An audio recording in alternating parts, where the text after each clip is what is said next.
Il le connaît bien, ce second concerto pour piano et orchestre. Il faut dire que cette œuvre sublime du romantique Johannes Brahms a porté chance à Jonathan Fournel. En effet, c'est grâce à son interprétation époustouflante de ce concerto que le jeune pianiste français de 28 ans a obtenu l'un des prix les plus prestigieux au monde, le Grand Prix international Reine-Élisabeth. Il rentre ainsi dans le petit cercle fermé des musiciens à avoir obtenu ce prix, tels que David Oistrakh, Émile Gilels, Léonid Kogan, Vladimir Ashkenazy ou encore Vadim Repin.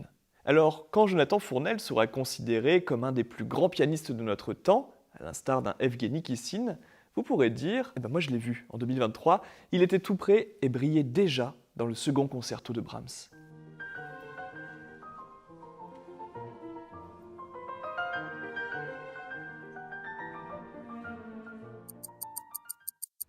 L'élégance du final de ce concerto répond à celle du Chevalier à la rose de Richard Strauss.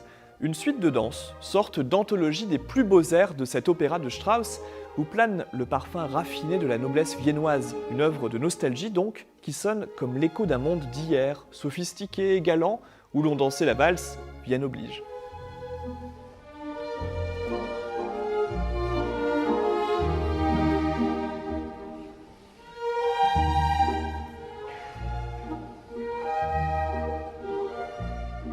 C'est également en pensant à Vienne que Maurice Ravel a écrit l'une de ses œuvres orchestrales les plus impressionnantes. Composée en 1920, sa valse est une évocation d'une cour impériale viennoise en 1855. Mais nous sommes loin de la valse du beau Danube bleu. Ici, la valse, pleine de mouvements, tournoie de plus en plus en un tourbillon fatal qui emporte tout.